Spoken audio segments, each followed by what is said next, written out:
Welcome to Man Does Tech, where I solve the problems you didn't even know you had. In this video, I will show you how to replace an engine air filter. First, gather your new engine air filter and a Phillips head screwdriver. Make sure your vehicle is parked on a level surface and the engine is completely off for safety. Now, locate the air filter housing. It's typically a large black plastic box near the front of the engine compartment. This is where your old filter resides. Let's get started. Now that you've located the housing, it's time to open it up.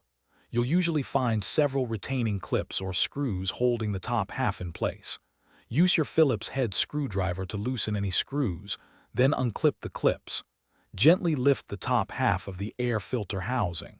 Before you pull out the old filter, take a moment to note its exact orientation. This will help ensure your new filter goes in correctly. With the housing open, carefully remove the old, dirty engine air filter. You might be surprised by how much debris it has collected. Take a moment to wipe out any leaves, dust, or other particles from inside the air filter housing using a clean cloth. Now, take your new air filter and carefully insert it into the housing, making sure it matches the orientation you observed earlier. It should fit snugly. Finally, carefully lower the top half of the air filter housing back into place. Reattach all the retaining clips and tighten any screws you loosened earlier to ensure a secure and airtight seal. Your engine air filter replacement is complete.